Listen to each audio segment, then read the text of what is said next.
Some little distance from us a branch road ran into that along which we and our motley assemblage of companions in arms were traveling. This road curved down the side of a well-wooded hill, and then over the level for a quarter of a mile or so before opening on the other. Just at the brow of the rising ground there stood a thick bristle of trees, amid the trunks of which there came and went a bright shimmer of sparkling steel, which proclaimed the presence of armed men. Farther back, where the road took a sudden turn and ran along the ridge of the hill, several horsemen could be plainly seen outlined against the evening sky.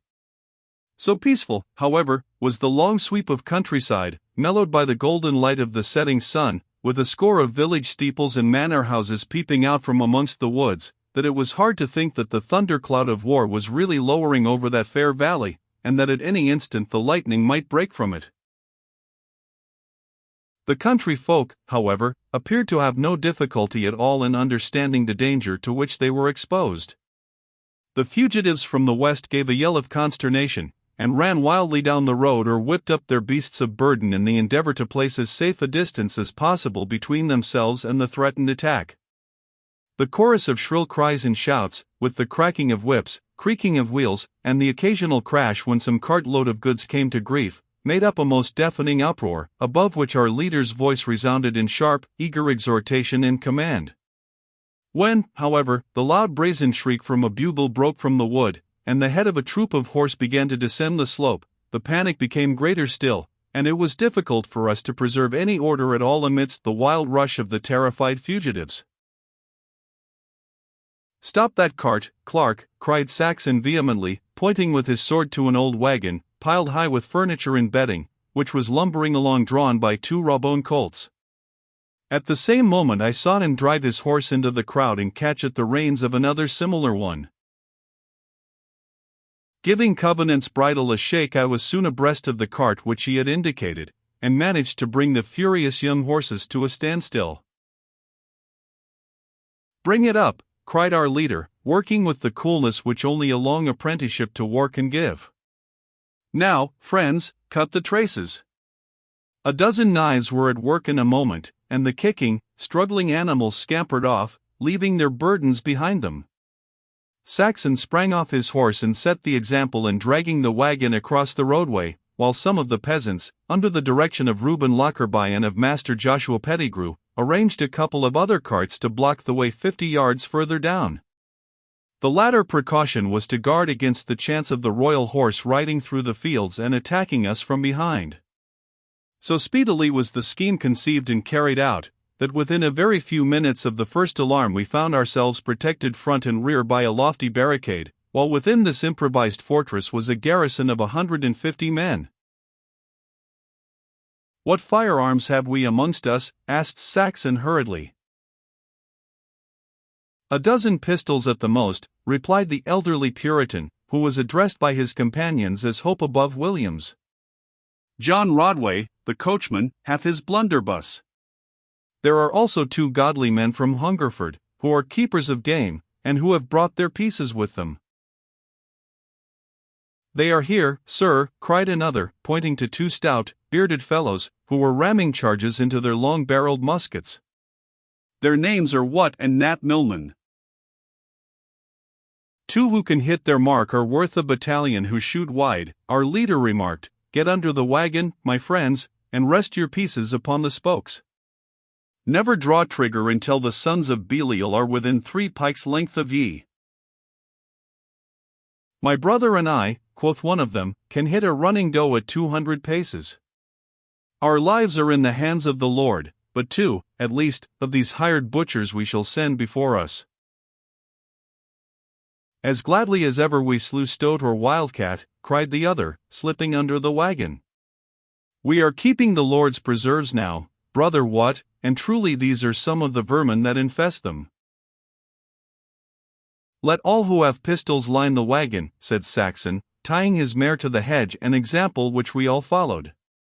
"Clarke, do you take charge upon the right with Sir Gervas, while Lockerby assists Master Pettigrew upon the left? Ye others shall stand behind with stones.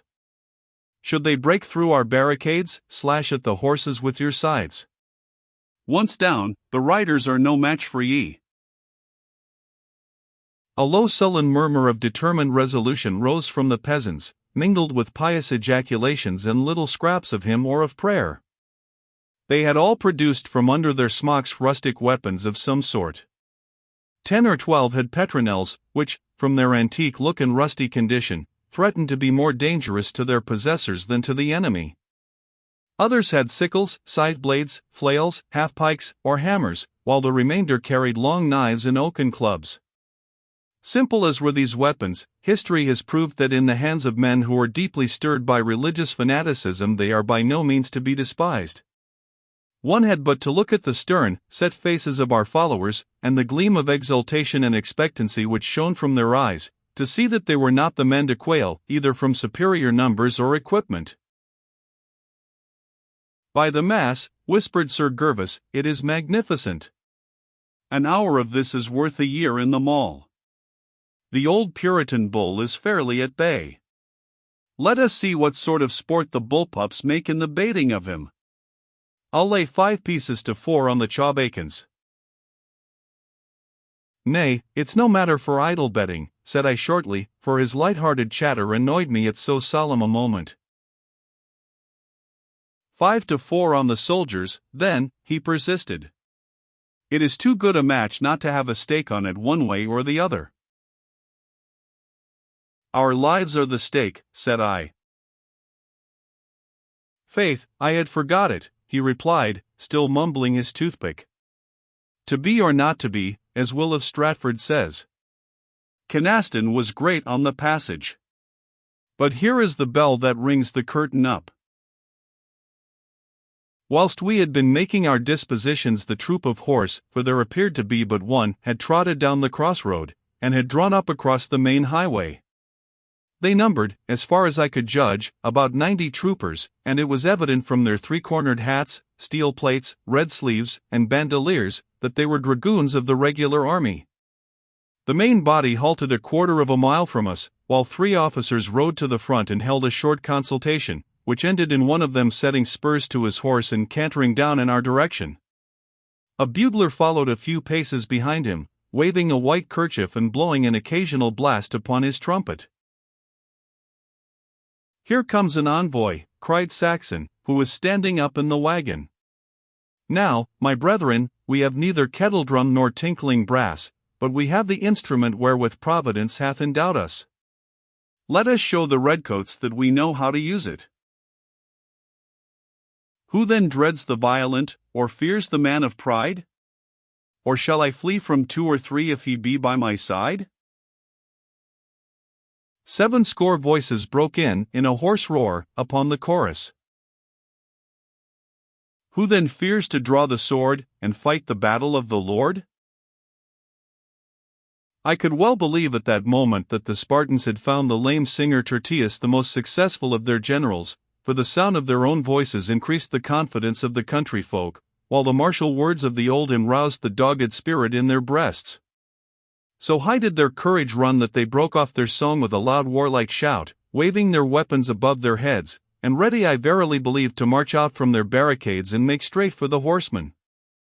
In the midst of this clamor and turmoil the young dragoon officer, a handsome, olive-faced lad, rode fearlessly up to the barrier, and pulling up his beautiful roan steed, held up his hand with an imperious gesture which demanded silence.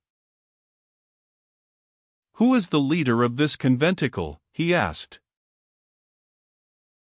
"Address your message to me, sir," said our leader from the top of the wagon, "but understand that your white flag will only protect you whilst you use such language as may come from one courteous adversary to another. Say your say or retire." "Courtesy and honor," said the officer, with a sneer, "are not extended to rebels who are in arms against their lawful sovereign. If you are the leader of this rabble, I warn you if they are not dispersed within 5 minutes by this watch," he pulled out an elegant gold timepiece, "we shall ride down upon them and cut them to pieces." "The Lord can protect his own," Saxon answered, amid a fierce hum of approval from the crowd. "Is this all thy message?" "It is all, and you will find it enough, you Presbyterian traitor," cried the dragoon cornet. "Listen to me, misguided fools," he continued, standing up upon his stirrups and speaking to the peasants at the other side of the wagon. "What chance have ye with your whittles and cheese scrapers? Ye may yet save your skins if ye will but deliver up your leaders, throw down what ye are pleased to call your arms, and trust to the king's mercy. This exceedeth the limitations of your privileges," said Saxon, drawing a pistol from his belt and cocking it. "If you say another word to seduce these people from their allegiance, I fire." "Hope not to benefit Monmouth," cried the young officer, disregarding the threat, and still addressing his words to the peasants. "The whole royal army is drawing round him and—" "Have a care," shouted our leader, in a deep harsh voice. "His head within a month shall roll upon the scaffold." "But you shall never live to see it," said Saxon, and stooping over he fired straight at the cornet's head. At the flash of the pistol the trumpeter wheeled round and galloped for his life, while the roan horse turned and followed with its master still seated firmly in the saddle. "Verily you have missed the Midianite," cried Hope above Williams. "He is dead," said our leader, pouring a fresh charge into his pistol.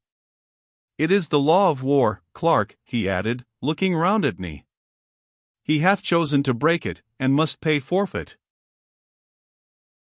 As he spoke I saw the young officer lean gradually over in his saddle, until, when about halfway back to his friends, he lost his balance and fell heavily in the roadway, turning over 2 or 3 times with the force of his fall, and lying at last still and motionless, a dust-colored heap. A loud yell of rage broke from the troopers at the sight, which was answered by a shout of defiance from the Puritan peasantry. "Down on your faces," cried Saxon, "they are about to fire."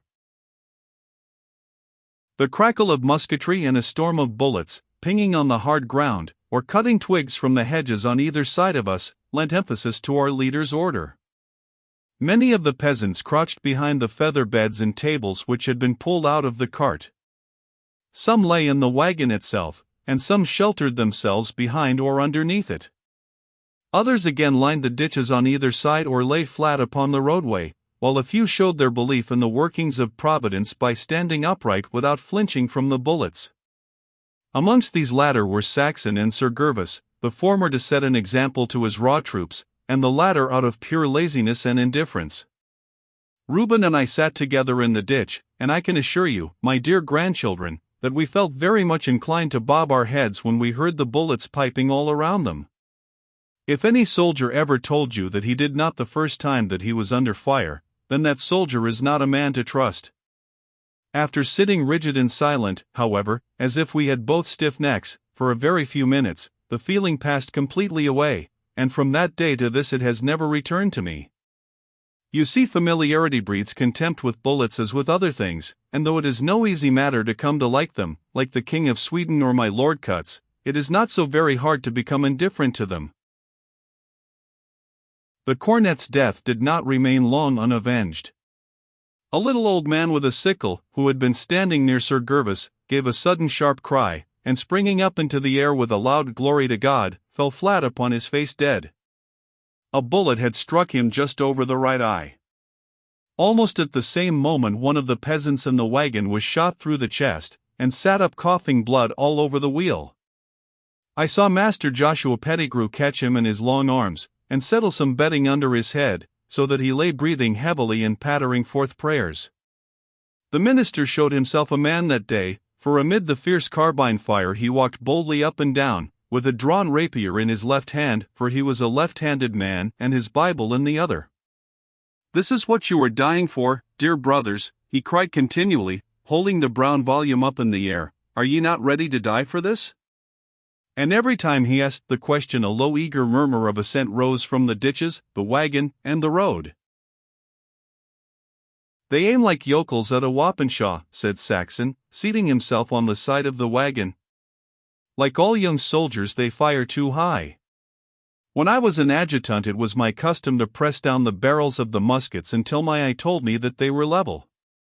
These rogues think that they have done their part if they do but let the gun off, though they are as like to hit the plovers above us as ourselves." "5 of the faithful have fallen," said Hope above Williams.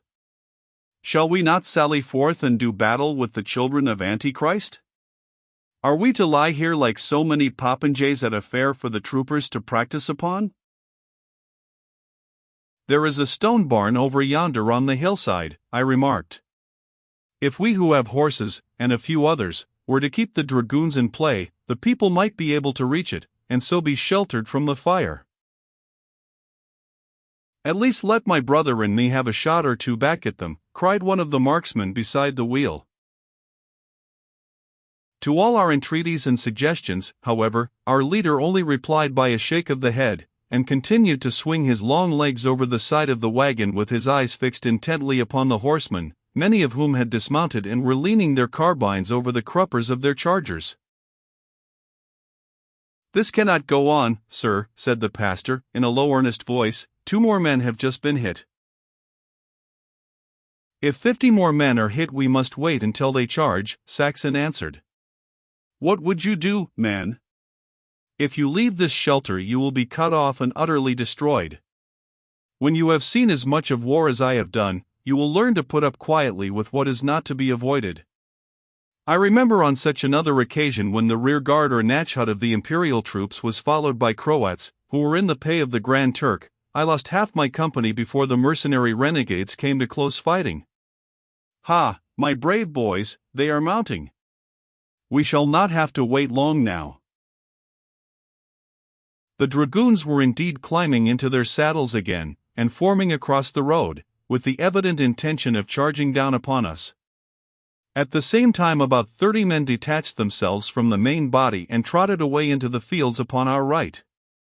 Saxon growled a hearty oath under his breath as he observed them.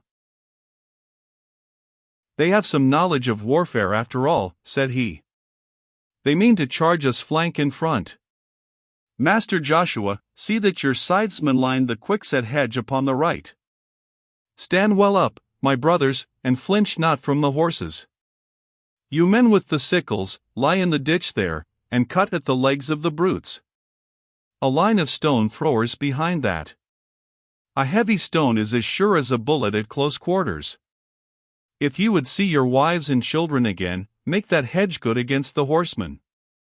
Now for the front attack. Let the men who carry petronels come into the wagon. 2 of yours, Clarke, and 2 of yours, Lockerby. I can spare 1 also. That makes 5. Now here are 10 others of a sort and 3 muskets. 20 shots in all. Have you no pistols, Sir Gervas?" "No, but I can get a pair," said our companion, and springing upon his horse he forced his way through the ditch, past the barrier, and so down the road in the direction of the dragoons. The movement was so sudden and so unexpected that there was a dead silence for a few seconds, which was broken by a general howl of hatred and execration from the peasants. "Shoot upon him! Shoot down the false Amalekite," they shrieked. "He hath gone to join his kind. He hath delivered us up into the hands of the enemy. Judas! Judas!" As to the horsemen, who were still forming up for a charge and waiting for the flanking party to get into position, they sat still and silent, not knowing what to make of the gaily dressed cavalier who was speeding towards them. We were not left long in doubt, however. He had no sooner reached the spot where the cornet had fallen than he sprang from his horse and helped himself to the dead man's pistols, and to the belt which contained his powder and ball. Mounting at his leisure, amid a shower of bullets which puffed up the white dust all around him, he rode onwards towards the dragoons and discharged 1 of his pistols at them.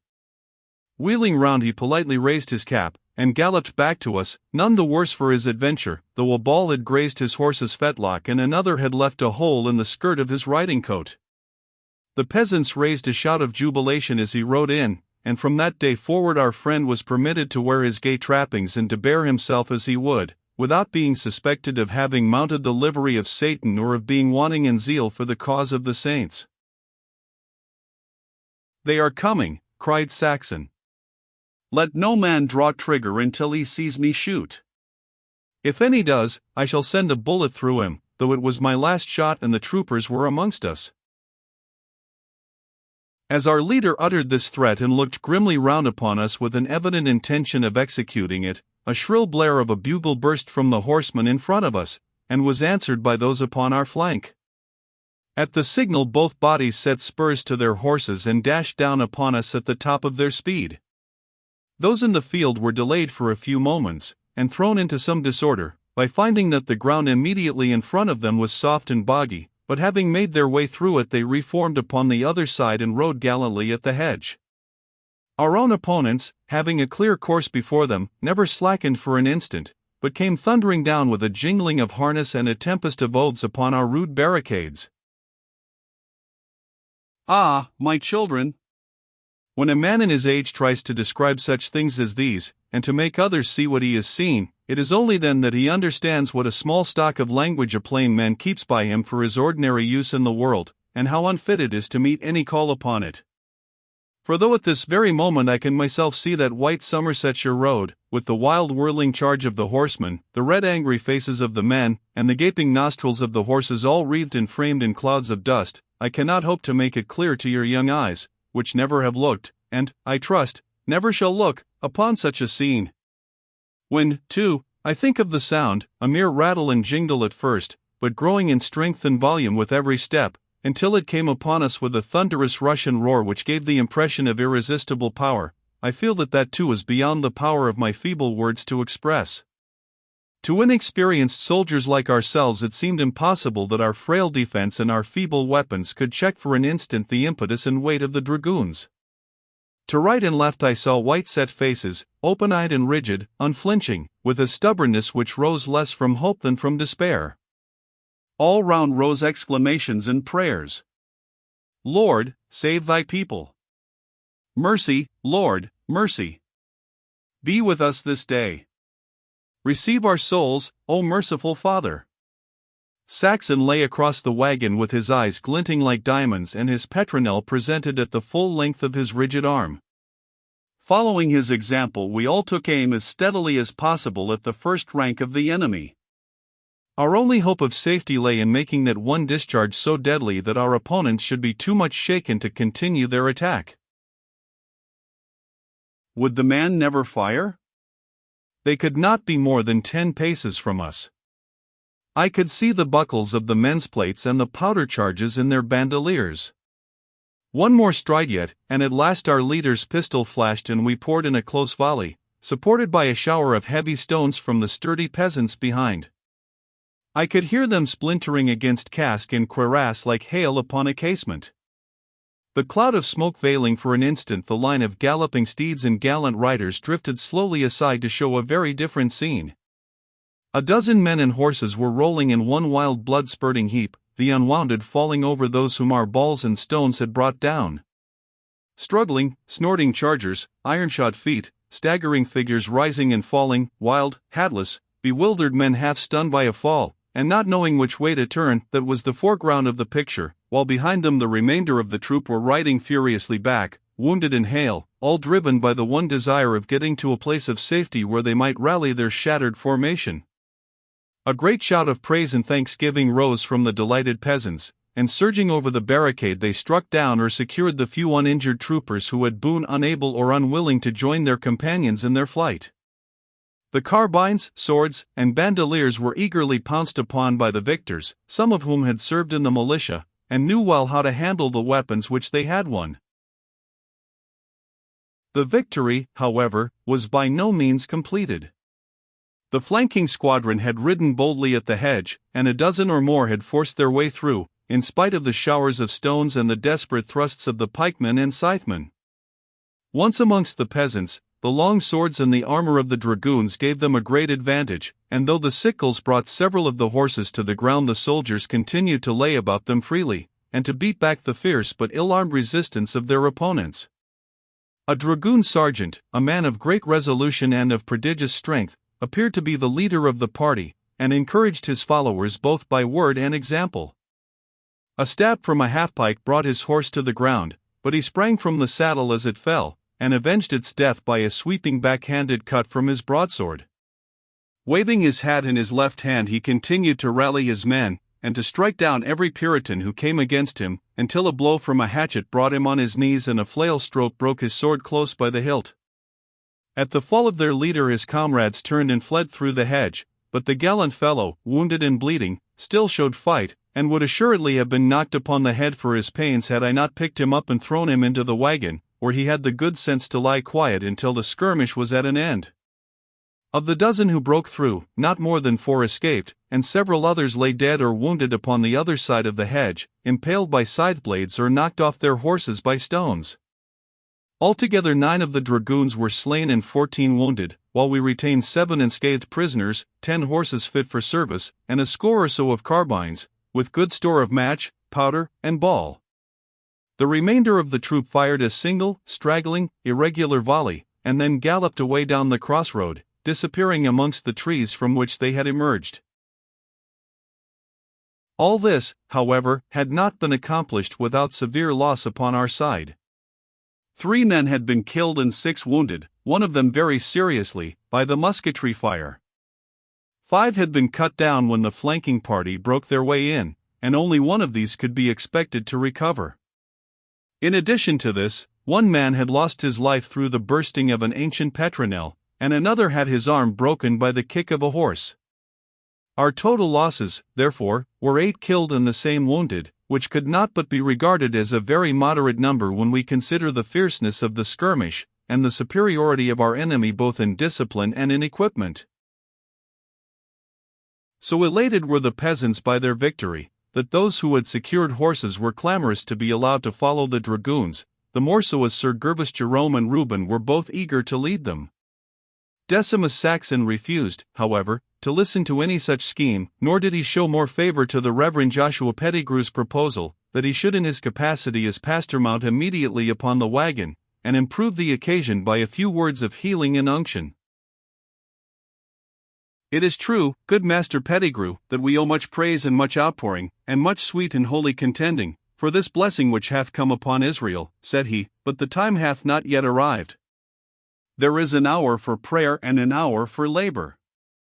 Hark ye, friend, to one of the prisoners, to what regiment do you belong? It is not for me to reply to your questions, the man answered sulkily. Nay, then, we'll try if a string round your scalp and a few twists of a drumstick will make you find your tongue, said Saxon, pushing his face up to that of the prisoner, and staring into his eyes with so savage an expression that the man shrank away affrighted. It is a troop of the 2nd Dragoon Regiment, he said. Where is the regiment itself? We left it on the Ilchester and Langport road. You hear, said our leader. We have not a moment to spare, or we may have the whole crew about our ears. Put our dead and wounded in the carts, and we can harness 2 of these chargers to them. We shall not be in safety until we are in Taunton town. Even Master Joshua saw that the matter was too pressing to permit of any spiritual exercises. The wounded men were lifted into the wagon and laid upon the bedding, while our dead were placed in the cart which had defended our rear. The peasants who owned these, far from making any objection to this disposal of their property, assisted us in every way, tightening girths and buckling traces. Within an hour of the ending of the skirmish we found ourselves pursuing our way once more, and looking back through the twilight at the scattered black dots upon the white road, where the bodies of the dragoons marked the scene of our victory.